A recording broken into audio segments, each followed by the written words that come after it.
Hey, everybody. Welcome to Absolutely. That's Hassan. I'm Andy. I think I did that right. And today we're talking about House of the Dragon. Oh, yeah, we are. Well, I know there was some dragons. The House of the... You know what? There was dragons in last decent season. dragon stuff this season. I'll be honest. I feel like there was more dragon stuff in this season than there were in any other season of Game of Thrones or this show. This was like the most dragon-filled thing that they've done. To be fair, though, in Game of Thrones, the dragons were like this big for most of that series. And then they get really big. Yeah, then which they got is really crazy big. because now we know more about dragon lore. Makes no goddamn sense. No, Makes not even a lick of sense because Drogon's bigger than the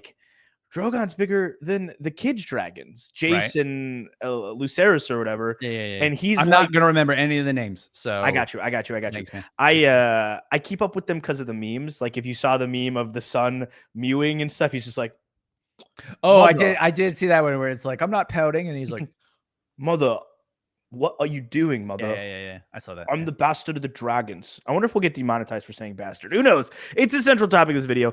We're going to go episode by episode, guys. We're going to do something a little differently just because this is a recap of something that's aired a little while ago. So for you new fans, this will be fresh and you get to hear our fresh takes and thoughts. Also, we've gotten some time to ruminate with it. I may have been a bit harsh as the series or as the season had ended. I might be a little bit softer now. I might be 10 times harsher. Andy might remember none of it. He might take after Benny and be like, oh, yeah, I remember when Daenerys flew in on I'll the be like, dragon remember with that one person with the white hair? And then you just got to figure out what I'm talking about. Yeah. God, every time. That's every time.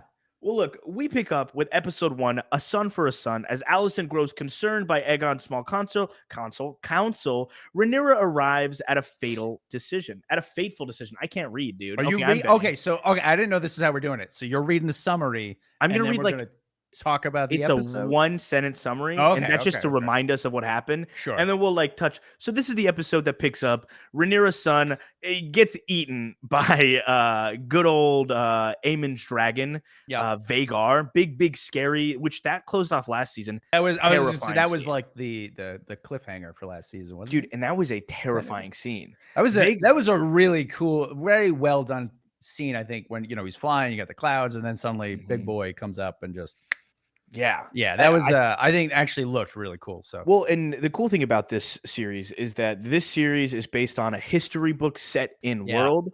So there is I think in the history books, Aemon intentionally killed and ate Lucerys.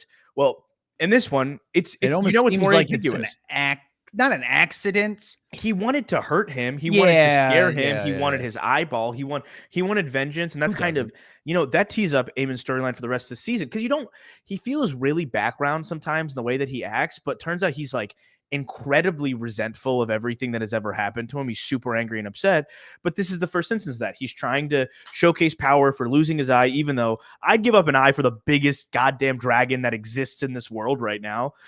Basically get to ride around in a nuke that's my best friend. Plus the fake eye or whatever it is looks really cool. He looks really sick, dude. Right? He looks kind of fantastic. So you can rock an eye patch, which, let's be honest, very few people can rock one and look cool. He does in a couple of scenes. And then when you don't have it in, you just look cool. Yeah. Well, he still got, despite all that swag, he just doesn't care for it. He's not feeling it. Yeah. So he accidentally, he tries to get his dragon to back off. It's a dragon, so it doesn't listen to him, which I think that's a really cool thing to develop the relationship of yes, these dragon riders are they have experience and history. They are not all powerful gods. Right. They can command their dragons to an extent. Yeah. But it's the dragons speak Valyrian for some reason. Yeah. They speak a language. Yeah. Well, yeah. I think it's crazy that and I think it's because the dragon trainer pit people teach them Valyrian, and that's it's like if I taught my dog commands in Spanish. Yeah. Then that's what my dog would listen to. Some people on Twitter read it as crazy that these dragons can just speak a whole language, and I was like, wrong. No. Yeah. It's not like they're sitting there having a conversation. They know. What is it? Dracarys. Yeah. It's like commands with dogs. I mean, they're obviously smarter than dogs, but as I understand it, that's kind of the idea. This episode is, I remember watching it. It's a cool intro to the season. You pick up immediately with Daemon rattling sabers with Rhaenyra and him being a straight up abuser because he is Damons Targaryen and not a good dude. Incestuous uncle husband is not a good man. He gets very angry by how Rhaenyra is carrying herself and conducting herself, and he puts his own plan into action, and it's horrible. It's a horrific plan. Yeah. He sends some It guys. doesn't go well. Dude, he either. sends some guys to kill a one-eyed grown man, and they instead kill a baby in a horrific scene, by the way. They got really graphic with too. Dude, it's like watching this and The Boys, because these were airing at the same time. It really is becoming a thing where it's like, dang, we've really pushed the ante, and like we're in like horrific territory as far as media is concerned. We'll show just about anything. But you know what's funny to me is it's not really, I don't know if funny to me. Well, I guess it is funny to me. Obviously, yes, they spoiler alert, they beheaded a small child. But what was worse to me, or I reacted more strongly to, is when they kicked that dog. Dude, like that. I hated it. I hate it. And that says a lot about us, because in the world, because I think most of us agreed, the kid, he was being mean to that Lannister guy. Listen, it's royalty. We as a people got rid of that. Yeah. Mostly. It's a bad thing. It's a bad thing. Well, I forgot on this episode too, like you get introduced to the child in like a very cute way of like, Aegon is a bad guy. Oh yeah, he's like sitting at the small council. Yeah, table. He joins the small council, and he's harassing a Lannister, but like, you know, Lannisters. I think there was like a meme where it was like Lannisters always be beefing with kids, and it's Jaime Lannister and what's his name, the Bran the Broken Boy. Like he pushes the kid off a ledge. Yeah, that's a good point. So, you know, you pick up. Also, it's very clear that Alicent's power has just like dramatically diminished. Even in this small council, she's put her son into power, and she's kind of been the ruling monarch of Westeros for a while with Otto. That has gone down. That's a cool season opener. I don't have many thoughts on that episode just because it's just like, okay, we've started. I don't like what happened. I obviously don't like the kid, but it's cool. It plants seeds of like Aemon's council. They think he's stupid, but they also like Aegon puts a lot of trust into Aemon. Specifically, he puts Aemon on a pedestal that like, this is my brother. He stands with me, which is kind of cool because you feel like they're going to have a more antagonistic relationship, but he like rocks with his boy. Well, I mean, in the last season, seeing them younger, Aegon did kind of torment Aemon a little bit more. So but it's like their current relationship is better, and you know, we'll talk about it in later episodes, but you know, it's weird that Aemon is still kind of viewing him as the bully he was when he was a child. And there is some jabs. There is a weird little naked Voldemort looking Aemon in a brothel who gets laughed at by Aegon's frat brother Kingsguard, which I kind of love them. You know, three guys who are like just such dude bros, like they're full on fraternity bros for Aemon or Aegon, and they suck. And I love. I like. What is it? They were like, we're gonna go to the brothel or whatever, and he's like, aren't you guys supposed to be celibate? And they're like, okay, big deal. Nobody said. Look at Kristen Cole. What's he up to? Dude keeps banging the monarchy. Goddamn, dude. So that's how the episode ends. I think the episode doesn't end with the dead. It ends with what's her name going into the room. Helena goes into the room to see her mother riding this man. I want. It's been a minute since I watched the first episode, but I want to say that's. I think that's how it ended. We get that, and I must say, I love Olivia Cook. I love because why do you gotta be so creepy when you say it? Like, I don't know, man. I didn't mean to be creepy. I didn't mean to be creepy. You said it all low. It was weird, man. She's. So everybody on the show has to wear like a wig to have like the giant bouncy mid-century hair. That's her hair. Yeah. It's just that gorgeous. And I love the girl who played the original Alicent. I think her name was Emily Carey, and she was great as young Alicent. And like, she's beautiful. She's fantastic as an actor. I think Olivia Cook is so good, and she works so well with this material. This season really plays on your emotions of like, she's very despicable when you bump into her adult Alicent all the way through up until the last episode before the king dies last season is pretty despicable. And then you're kind of seeing the cracks of like, okay, this is still the young Alicent. And in this season, you see her in a position of weakness, and you're seeing her indulge in desire. Like, she was married and faithful to this old, decrepit piece of shit man who's marrying children, frankly. Like, you know, I say what you want about King Viserys keeping the peace. He's keeping a creep. I hate him. I do not like him very much. Well, once again, unfortunately, this isn't historically inaccurate for monarchies in the past. Obviously, Game of Thrones is not historical, but you know what I'm saying? Like that is how monarchies were back in the day. Absolutely. Well, and it made sense for rallying power or whatever. Yeah, and, yeah. It's still funny because I remember they framed it as he could marry this legitimate child, being I think it was She was like Bela or something. Yeah, she was like super young. Yeah. Super duper young. And then she's whereas like, I wouldn't Alicent have was to like 14 or something. Yeah, like that's that. so much better, I Yeah. guess. But yeah, I love her performance.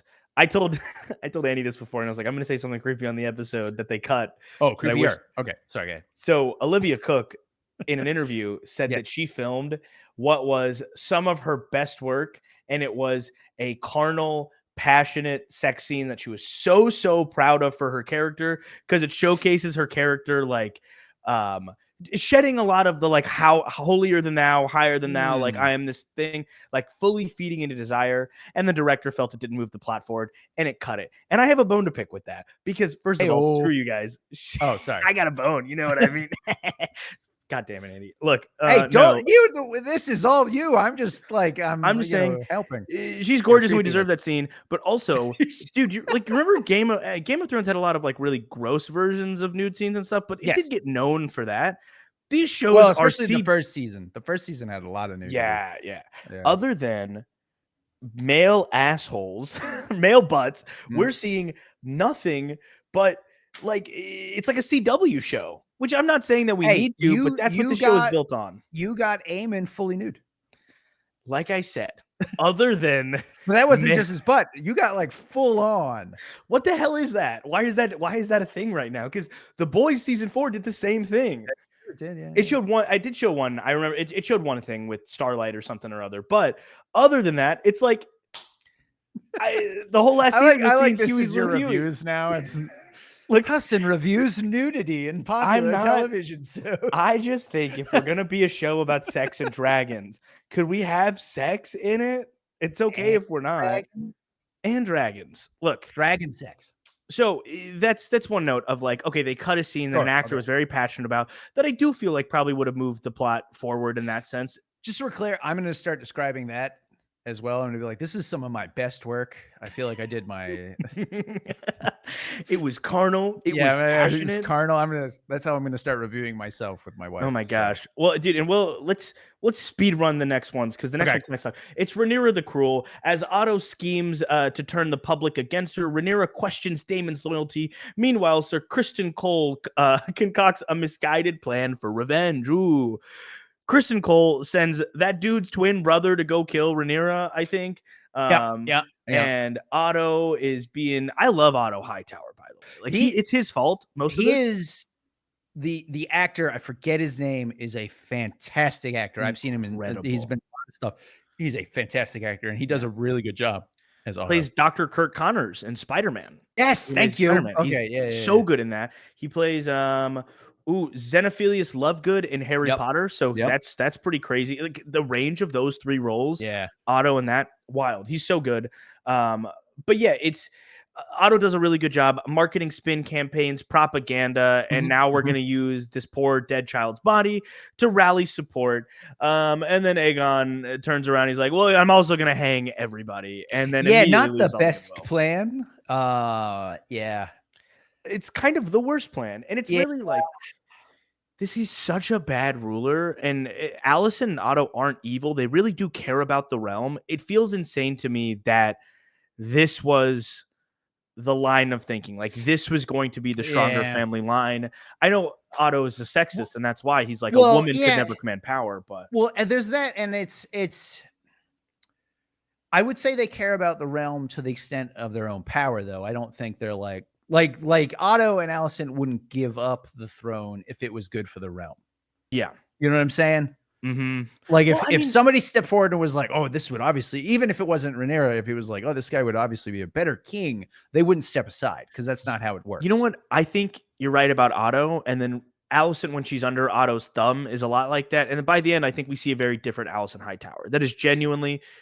I would say though, yes, we do. She does kind of change her tune a little bit, but that I would think is also because of what is happening with, like, at that point, you know, Aegon's already, slight spoiler alert, but we're going to get there anyway. Yeah. Aegon is like barely holding on in bed. That sounded weird. He's like dying. Barely got the strength to have sex anymore. Oh, he has no penis, actually. Aemon is like trying to force her daughter to be a dragon rider, so there's possible that she could die. There it is. Yeah. So you know what I'm saying? Like, it isn't like she's suddenly like, oh, I do think that Rhaenyra is going to be better at this. It's like, uh-oh, this isn't going well for my family and me. Okay, Rhaenyra, you're cool. I'm gonna go. You know what I'm saying? Interesting. I have different thoughts on that, but we'll get there when we get to the episode. Yeah. I have some different things. Okay. But and then Kristen Cole, who's just MVP of being annoying as hell. My God, so annoying. That is his hair, which did not look better. I hated it. As a person who recently butchered his haircut for a silly little joke. I didn't want to point it out, but yes, it looks awful. Thank you. I hate it very much. I miss my hair. But you look like you drive an El Camino now. Sorry. Oh my God. I should get one. No, it's pretty accurate. Look, don't you live in like Arkansas too? Anyway, I live in Alabama, and if I drive an El Camino, I'm going to be hate crime with this haircut. This is not a good setup, but Kristen Cole, season 1, we get long hair, handsome guy being a great, cool protector for Rhaenyra. He's got a great vibe. Kind of descends into like being the most despicable, crazy person ever. Just a piece of shit. And this season is just, he maintains that level of piece of shit. It gets worse. I mean, you get worse because the most development he goes through is experiencing genuine horror and fear, and that defining him. And he gets the hand of a king chain, which is crazy. He gets a chain when everybody else gets a nice little pin. He gets drip. He gets like a full on. This is crazy. Well, I will say you could use the chain as a two-for thing. One, because obviously a pin wouldn't work on his armor, right? So obviously he's got to have something else. Obviously, but you could also say that the chain could symbolize him chaining himself to the greens as he's kind of done. I mean, you could look at it from multiple angles. You could, and it's very interesting. I like the perspective. It looks cool. Does it? No, it looks good on his armor, is what I'm saying. I don't know about all that. Look, Sir Kristen Cole has been very, very irritating. On to episode 3, as Allison. Oh my gosh, as Allison, it says ancient. I'm Benny here. I can't read. As ancient grudges pronunciations. You can't do any of that. As ancient grudges resurface, Rhaenys suggests Alicent may see reason while the men around her seek bloodshed. Sir Kristen Cole proposes a bold scheme. Daemon arrives at Harron Hall to raise an army for the Blacks, and so begins the worst storyline of this season for the next several episodes. But it starts out really cool when he lands and it's raining and he's going through the castle with his armor and his sword, and then he just finds people eating dinner and they're like, "Hey, what's up? Cool, we're good. Yeah, whatever. Loyalty to you, my man. You want and then it starts 4 episodes. It was 6 episodes, or was it 6? It's 6 episodes. Okay, so it was 4 or 3 episodes of nothing, of bad dreams and smug people. Dreams where he's sleeping with his mother, which is that was weird. Yeah, very weird. Yeah, very attractive lady. I'll say it. I don't know why I'm doing this. I don't want to be this person. I don't want to be this person. I don't want to do these House of the Dragon reviews anymore with you. You get creepy. Look, man, I'm sorry. That is like a really horrifying scene, though. Like, that was like a jaw-dropping. Like, and I know that happens later, but frankly, unless you guys want us to be doing a hate rant episode, it's best for us just to get it out of our system. We don't like anything that happened at Harron Hall. We've talked about this before. It sucks. It's boring. The one thing I did like was the little kid who ends up taking over. I can't remember his name now. Oliver Tully, maybe? Is it Tully? Yeah. Yeah, but he's like 12 and like the grandfather dies, so then he kind of takes over. And at first you think like Daemon's gonna push him around, but then he kind of like turns the tables on him and makes him kill like his trusted guy.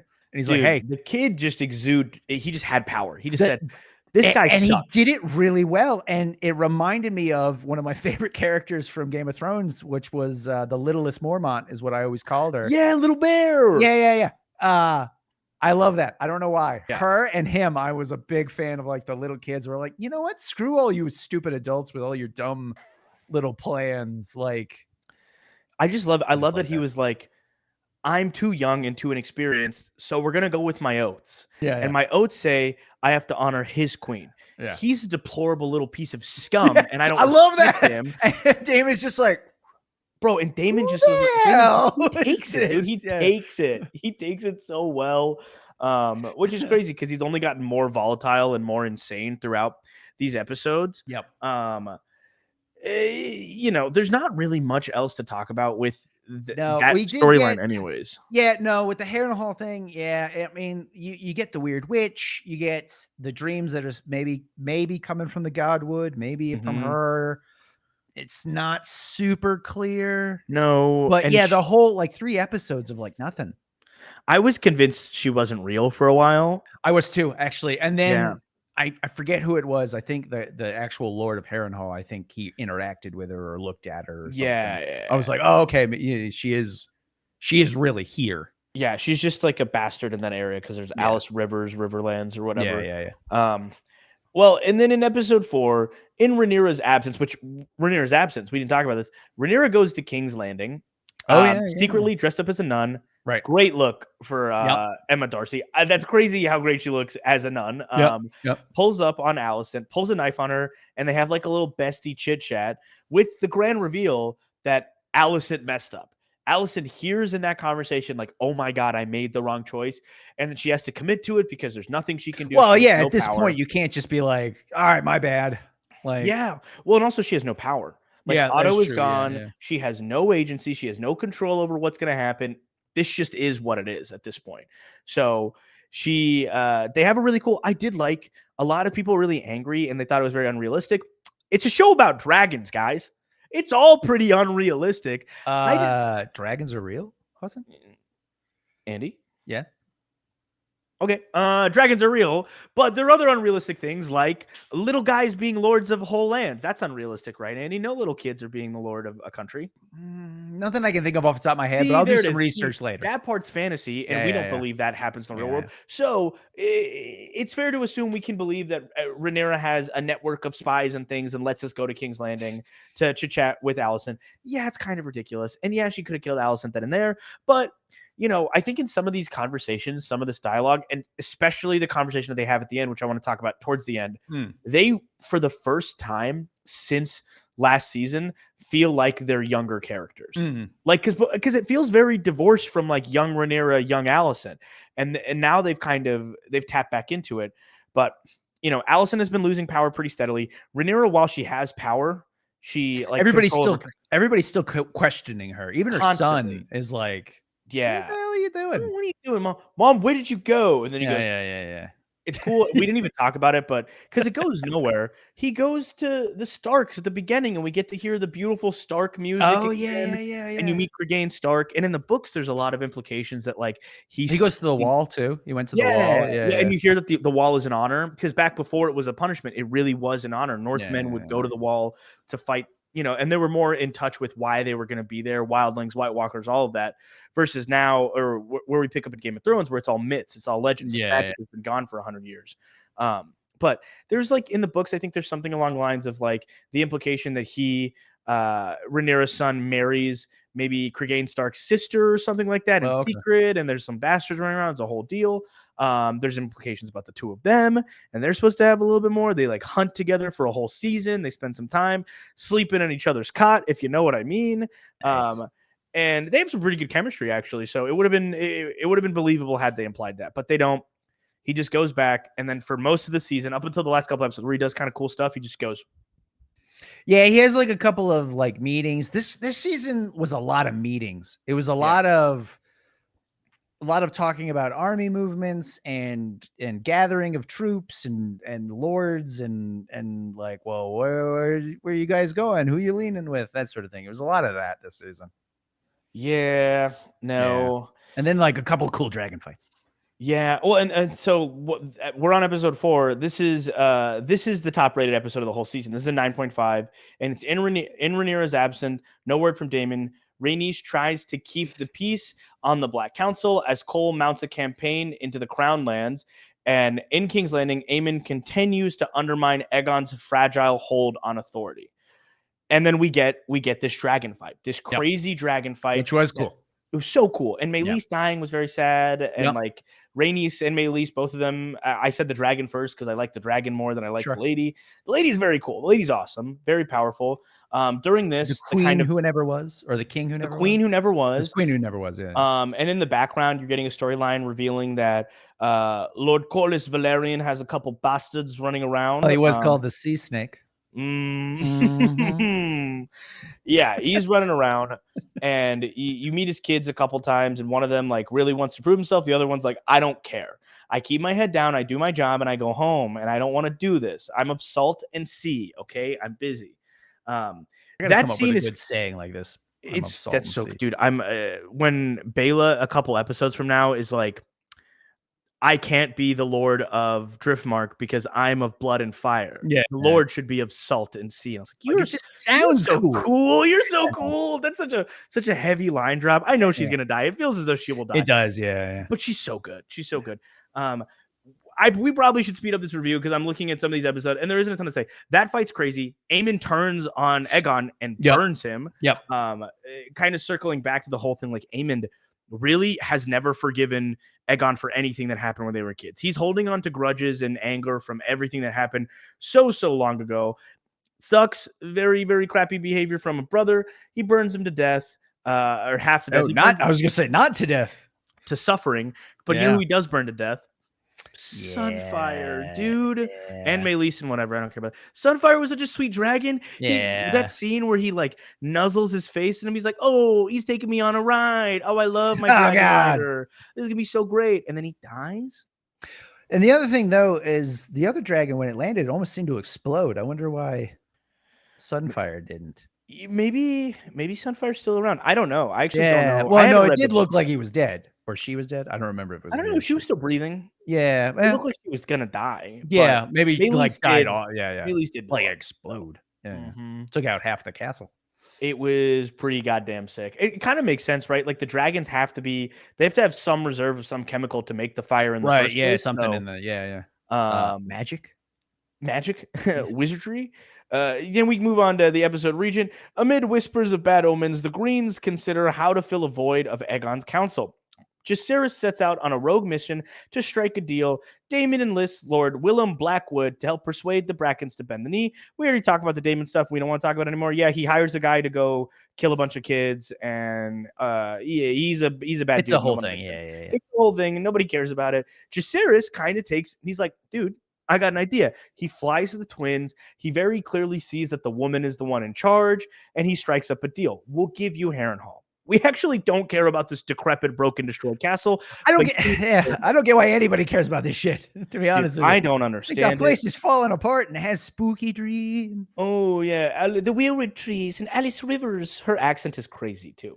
Whenever she talks, she goes, Demon, you do not understand the power of the crown. It's like, okay. It's crazy. It's even crazier than I can't do an impression of it. It's so insane. I know, but I want you to do the rest of the review in that accent.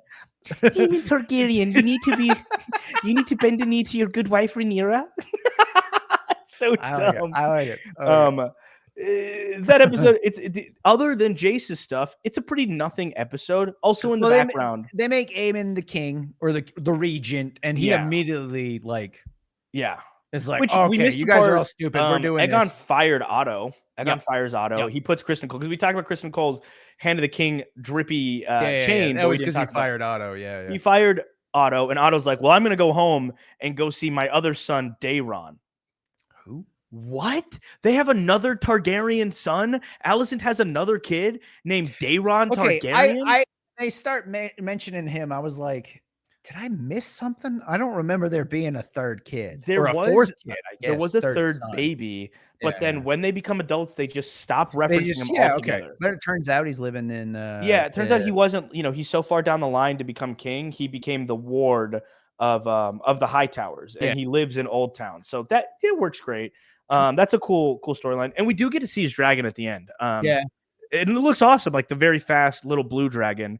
And then her brother's description of Daeron, that he's just this kind, wonderful man. And it's like, oh, Alicent doesn't know how to raise kids because all these other kids are horrible. Seriously. Helena's got her issues, but she seems pretty nice. The rest of them are. Well, she seems. what's the word? Not nice, but Not evil? harmless. Harmless. Yeah. Harmless. Harmless. She doesn't, yeah, not evil in any way, Right. but she also doesn't care about anyone either. It's not like she's like, oh, the small folk, we need to do this. No, She and it's doesn't care. how She she just seems harmless, whereas the other ones are all just flat out evil, it seems. right. I think the implication is that she's living like she's seeing everything all the time. So Yeah, she's yeah. seen Daenerys, she's seen Jon Right. Snow, she's seen all this other stuff. She's seen Dunk and Egg from the next series that they're making. She's seen everything that has happened or sees glimpses of it. So she's not very like, why would you care? She does, Sure. Yeah. you don't see her dragon, but she rides the second biggest dragon to that they had available up until the end where we get the other dragons. So because that dragon was around when Balerion the Black Dread was still around. So like Right, that yeah. dragon was like a little dragon when all the Aegon the Conqueror shit was going on in that world.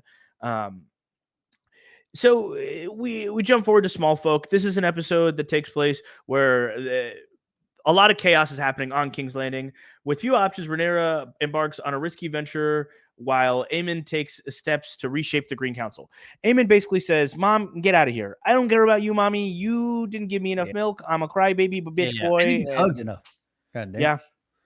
He sucks. I hated all those scenes. So Alicent's out on her ass. She's gonna go be religious somewhere at a church and go light some candles. Well, people freak out and mob her. She gets a stab wound that now matches Rhaenyra's that she gave her. Very cute. Very, very, very cute. Also in the background, bestie vibes. In the background, Massaria shows up, who was Damon's whore from the beginning of the first episode. Now she's kind of like the master of whispers for Rhaenyra. Yeah, I was gonna say that's the role she kind of took up, and it was her that was like, maybe we start sending some food.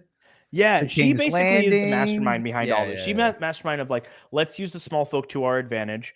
She's also the one who warns Rhaenyra when the other twin, the Lannister twin, is coming to assassinate her. So like, she's fantastic. She takes a very leading role in a way that I wasn't expecting her character to. And you could cut that gay tension with a knife. It's pretty great. It's pretty great the whole time. It's awesome. Like they played those scenes so well.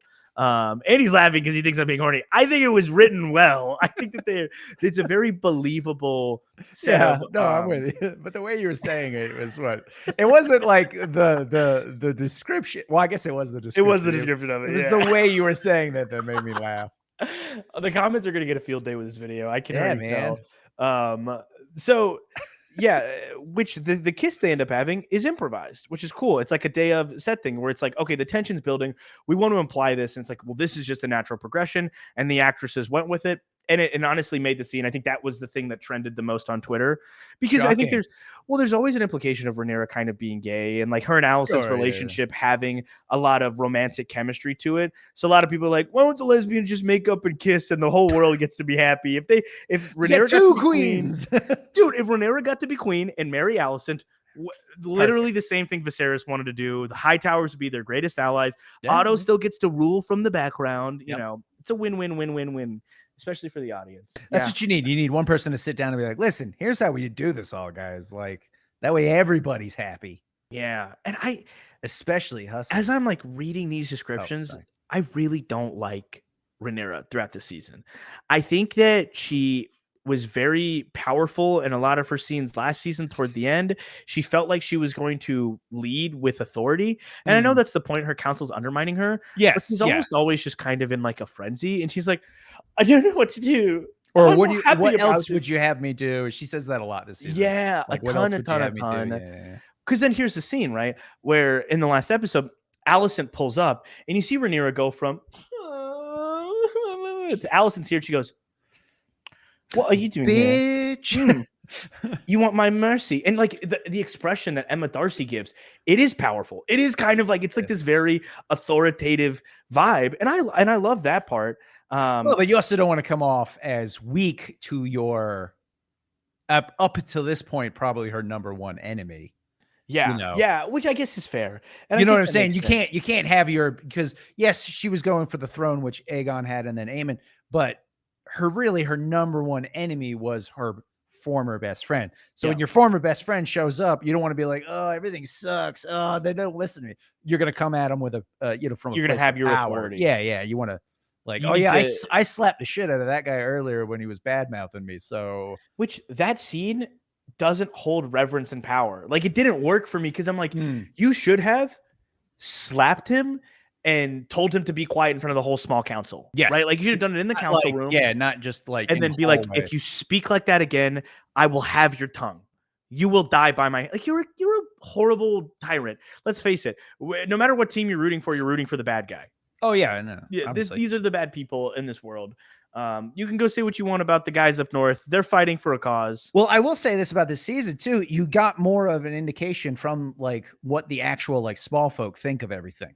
Yeah, it was such Because a lot of them were trapped in King's Landing where they're not getting any food, and they're like, you know, like the blacksmith. I can't remember his name. Hugh Hammer. Yeah. You know, he like trying to deal with his him like trying to like feed his family while trying to deal with it. And he's like, no, we, you know, as the king says we'll be good. And the wife's like, are you also an idiot? him simultaneously being just like so clearly a Targaryen. 100%. Edith, my wife Edith said that. handsome She's one. like, well, obviously, when they start talking about the potential dragon riders, she's like, well, obviously, this guy, he's got white hair, and we've been following him the whole season. So it's like, why else wouldn't he be, you know, one right? of the Well, and that Targaryens? jumps to episode 7. The War of the Iron Throne escalates as Queen Rhaenyra Targaryen, in a crucial gamble, is prepared to risk everything for her urgent quest for dragon riders. Oh my God, she didn't need to let all those people get murdered. One at a time. God damn it. One at a time. One person. Next person. Next person. All right. And if you're scared, you bail. I was gonna say, to be fair though, like let's say the first person goes up, gets roasted. What do you say to the next person? All right, dude, you're up.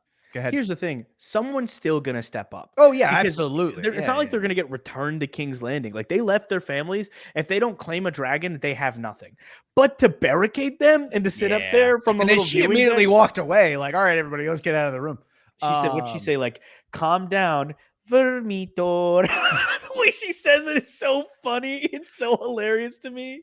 When Sea Snake's bastard becomes the first dragon rider. Oh, that's awesome. That was a really cool scene. I loved it. I thought it was odd that the dragon sought him out, but I think it's so the Valerians, the Targaryens intermixed in Valeria for years. So like the implication is that some of them are of Salt and Sea, but they also are Targaryens. Sure, they have a claim to the dragons. And Adam, I do love that. What is it? Sea Smoke? Sea Smoke's Laenor's dragon. So it's also like he's already been a writer for a Laenor or for a Targaryen Valerian before. He seeks him out, and I just saw these memes where he's like the dragon is like, "Hey man, you about to ride me? You're my guy." They try to get this white dude, this darkling motherfucker. You can't do that. Nah. You're gonna ride me. And then Adam's like, all right, let's do it. Yeah. And he pulls up with Rhaenyra. He's like, "I pledge my allegiance to you. Secretly, I'm a bastard of a really important guy, so this is kind of my big moment." Yeah. And that was like his whole thing anyway. He wanted to like have a moment, you know, with like you always talk about with his brother. But then they get all the other ones, and they're just like, hey, go in a crowd, it'll be fine. Because if nothing else, if like at least in my mind, that might have just confused the dragon. Like, why are they all standing here? Like, this is weird. Vermitor's like, oh, food? Yeah, you know what I'm saying? Like if it was the one person, the writer, it makes sense. It makes sense, but you just have like 40 people standing there. It was probably like 20, and they all died, or a lot of them died. I guess some of them survived. Some Targaryen bastards now live in Dragonstone, which the implication is, and they found actually, it kind of explains why there aren't as many Targaryen bastards later, because there should be more by Game of Thrones. Like there should be a ton more, because all these guys did was whoremong. Like they're whoremongers. They hang around in brothels. But it turns out a lot of them got barbecued. Yeah, that makes sense. This was the second top-rated episode of the season, by the way, which makes sense. Well, it is interesting. This and the episode with the battle is kind of like when the two big things actually happened, because a lot of the season was meetings and nothing else, and talking about how we need to gather allies and rally support. And we're on the last episode, so we can just say what needs to be said. This was a boring it wasn't a great season in my opinion. There was like 4 really interesting things that happened in my opinion, and that was about it. Yeah, other than that, it was a lot of conversations. It's a lot of, it's like the whole thing is Alicent is not a character that was meant to be written this way, but I think fan reception has made them like make her a focal point of the series because she's just evil. In the books, she's just a villain. She's just this older woman. Okay. She's I not, never. Yeah, I didn't dude, read. she's not Rhaenyra's age. Like it's a whole other thing. She's her Oh, evil okay. stepmother, essentially. Oh, In this one, they paint like a much different picture. sure. Yeah. I love that she gets rid of the green and she goes back to the blues and like the color she was wearing before. And that scene where she comes to ask for Rhaenyra's mercy, tell her like, I'll set it up. You'll take everything. Please take this. And she has this moment where she's like, run away with me. And we get this exact scene with Kristen Cole 1 season ago. And Rhaenyra responds with, what the fuck? Who do you think I am? I'm going to go be a fucking salesman? I'm the queen. Yeah. And this time she looks at her and she's like, I can't. It's my like life is set for me here. Yeah. And as much as I don't want to, I want to go off with you. And I think it gave the fans who like really are shipping them, like it gave them that. And I do think like their chemistry is fantastic on screen. That scene, and I said it earlier, they feel like they're younger characters. That is young Alicent. That is young Rhaenyra. They're older. They have more things. They have more experience. You see that like it's honestly really powerful when Alicent like says yes to killing Aegon. When, you know, at the end of last season, she's standing in front of Meleys, who's about to burn Aegon alive, and Meleys chooses to cause a bunch of strife and leave. Because let's throw back to last season.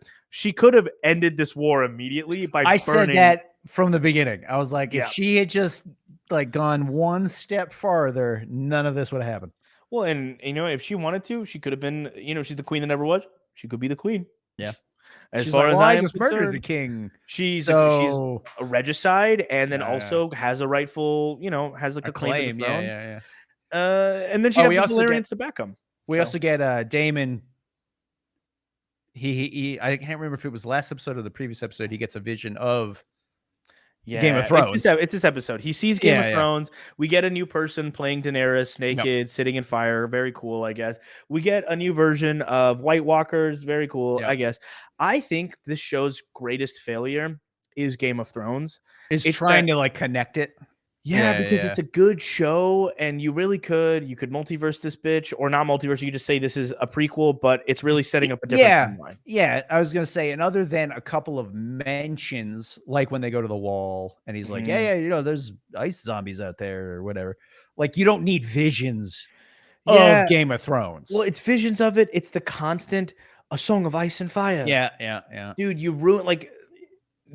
If you want us to care about those stakes, you're making us not care about these because nothing that happens here. We know we're going to get there anyway. So it's like, we know that Joffrey took Marjorie to the crypts and pointed out some people's bodies who are leads of this show. So we know what will happen in theory. That was spoiled in Game of Thrones. So like, I don't know. I think, I don't know if you watched The Winchesters. It's a little supernatural. No, I never watched it. So from what I hear, it was a prequel. But then it ended up not being a prequel. It ended up being like a spin-off sequel where they have, without spoiling what happens, they have a character appear that implies like this is another world essentially. So it you can call back to these histories, reference these characters that have been built up throughout the mythos while letting them chart another journey. Sure. I'm not saying that's the way to do it, but I really hate Game of Thrones. I really hate how it ended. I actually went back and watched some of me and Benny's reviews leading up to this because we watched last season together, and it's we have very similar opinions across the board on the best parts of the show are the parts that do what Game of Thrones did better, but aren't referencing Game of Thrones. Like it's not like I'm jumping up for joy every time A Song of Ice and Fire is mentioned, and it feels like a Marvel movie Easter egg the way that they talk about it. So so Damien got the visions, and then. You know, Rhaenyra shows up and is like, "What are you doing?" He has a very Lord of the Rings-esque scene of them all being like, "Rhaenyra!" Yeah, he's like, "No, we're good. There's things that are gonna show up eventually." And all I'm thinking in the back of my head, I hope this doesn't stop Rhaenyra's action with her mistress, because like I prefer that relationship. I feel like Daemon would be cool with it. Daemon would be cool with it in a way that makes me not cool with it. Daemon would be cool with it. I'm just saying you agree with Daemon is what I'm getting at. He's gotten that woman pregnant before too. So he's literally been with both these women. True. Yeah, remember that? Where he's like, I'll take her as my queen. We always forget about season 1. I watched this with people that had just freshly watched season 1. So it was very interesting. They were calling back to things that have really just like slipped past the cracks. Well, because season 1 was like 4 years ago. Yeah, it was. Season 1 was in 1986. Let's be honest. Yeah, it was so long ago. Season 1 came out before Game of Thrones. It's been a while. It's been a long while. The girl who played Rhaenyra is now playing Supergirl in the DCU, Oh yeah, which is yeah, yeah. crazy I and remember seeing awesome. that. Yeah. But like, guys, this last episode is voted a 6.3. Twitter called it that I just watched a 55-minute trailer for the next season. Pretty much, because the last, what is, like 5 minutes, there's like everybody where they're gonna be, and it's like, what? Yep. Okay, all right, I It's guess. setting up a board. Yeah. And it's for what? It's just setting up the board. And I had fun every week to watch this. I watch Sure. this every Sunday. It was enjoyable to watch the Twitter talks about it. There's a guy named Alt Shift X on YouTube, and he does these really comprehensive every difference from the book and the show Okay, without yeah, getting yeah. into spoiler territory necessarily. Right. Really enjoyed those videos. So it gave me something to do. And it visually, like, there are some really great visuals in a lot of the season. The Sure, yeah, dragons yeah. look The really dragon cool. stuff was really cool. Yeah. When the writers finally found their dragons and stuff like that, that was cool. And it's cool. The implication of that, like, Aegon or Aemon's hubris of like carrying the dragon Meleese throughout King's Landing is what leads to people being disillusioned with the fact that the dragons are the gods. Yeah. I think the implication is after these shows are over, these stories are told, dragons get hunted. Like, they get hunted and they get killed, and that's how the power of the Targaryens fade. And I a can book see that. reader Or corrects if me on that. nothing else, people just the fear goes away.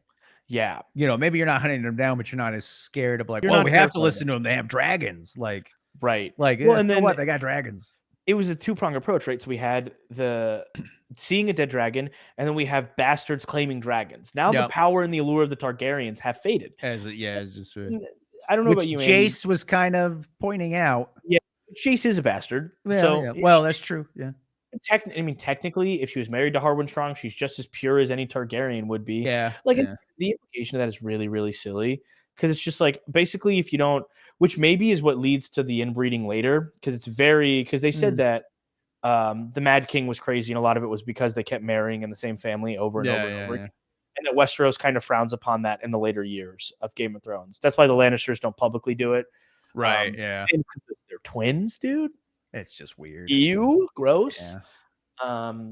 The two I like the Meleese episode, and I like the episode where they're claiming dragons. Yep. I hate honestly, those would to be my two like favorite episodes too. And they're the high, like, they got, let's see, they got a 9.5 out of 10 for Meleese episode, and then an 8.9 out of 10 for the dragon claiming episode. They're pretty good. Those are my thoughts on the season. We'll probably pick this up in a couple of years and review the next season of it. Yeah, seriously. And maybe we'll do a discussion in between if there's something you guys have like further questions on. But I don't think that there's much. That's the sad part. Like, we thought about reviewing this week to week, but it didn't feel like there was enough necessarily. That's the thing. Yeah, it'd be like 10 minutes of like, what's happening? Like, instead, you got an hour and 6 minutes of what's happening. A couple of things happened, and they were okay. Allison's pretty hot. I'm a big fan. I love that's like my favorite actress. Ooh, and the tabloids are reporting she's dating Matt Smith. Oh, power couple, Damon and Allison. No, I love. I also really like Matt Smith. Be so creepy, man. I love Matt Smith from the Doctor, from Doctor Who. So it's very cool to see him play this role. I hate that he spent the whole season in Harron Hall because I was gonna say that was he just didn't really do anything. Even though he's he's a complete piece of shit. He was at least interesting in the first season. In this season, right? You don't get to see him play around much, and it's also it felt like that season 1, Damon was not actually interested in the throne. Like he mentioned, like he kind of is at first, but by the end, he's happy with the life he has, and he doesn't really care for it. And then all of a sudden, he'd be bored. Honestly, he doesn't want it. I mean, and that's what his visions taught him. But I think it was silly. Also, in the books, apparently, like Damon is specifically so powerful that he doesn't get his mind all altered by Harron Hall and its magic. In the show, they like took a lot of, I guess, what is his characterization of the books away. Yeah. Whatever. That's the end of my part of the review. Andy, any extra thoughts? No, not really. Just like I said, it was a lot of meetings this season. Yeah, it was. I watched it. You know, I would watch it every week, but I wasn't like, we have to watch it today. You know what I'm saying? It was always like Tuesday, and it was like, oh shit, we got to watch Game of Thrones or House of the Dragon. I was in the opposite. I was watching it every week, and I was very excited about every episode. For whatever reason, it was just like, it's rare to have cultural phenomenon TV shows now. Like, I feel like a lot of things slip through the cracks. Some people are talking about some stuff, but Game of Thrones was like a world altering thing. So for House of the Dragon, people are still lining up. the I can same see way that. they did when the MCU was popping and everybody was talking about an MCU Yeah, I was movie. gonna say it was really big. Yeah, Which is fun. I mean, we got The Boys. Everyone was talking about The Boys. Then we got House of Dragon. Everyone talked about it. And then we got Deadpool Wolverine. So it that's has been true. like a really fun summer of like conversation big is here. stuff. Yeah, to talk about. Yeah. But let us know your thoughts down below. What do you think of the season? Give us your thoughts on each individual character. Did you like good old Jacerys's mewing face where he's like, "Mother"? It was. You have on ever the seen air. Zoolander? Yeah, When he's it's doing the just blue Zoolander steel? face. He's doing the Zoolander face. And you know, what about the characters we didn't talk about at all because we don't care about them, like Rhaenyra claiming that dragon? I don't care about that. I'm uninterested in that storyline. No. Okay, hold on, real quick. Let's. That's the other daughter, right? Yes. Okay. It could be very interesting. It was not filmed that way at all. It was like 3 episodes of her wandering in the wilderness randomly. It was And then at the so very end, dumb. she was like, "Look, there's a dragon." It's like, that was it. That was That's like, it. oh, that was so boring. Like, It's a whole other character in the book named oh my Nettles that did God. this too. So they're merging characters. Yeah, And it was just not well implemented at all. Mhm. That's my overall review of the season. It was not not well implemented. That's it, guys. Comment down below. We'll see you guys next time. Sal and Andy are going to be reviewing Alien, right? Alien Romulus. Ooh, Yeah, Alien the Romulus. Alien movie. There's Yeah. The Boys review sitting in the archives that I edited and I never put out because I was like, I don't know, maybe it's too late. Comment down below if you want to see our Boys review, and maybe I'll put that video out. I forgot we did that. I And I don't edited pay everything. attention to what we release. So No, we don't. yeah. But until then, I'm Hassan. That's Andy. We've been Absolutely, and we'll see you guys next time. Bye, everybody. Bye.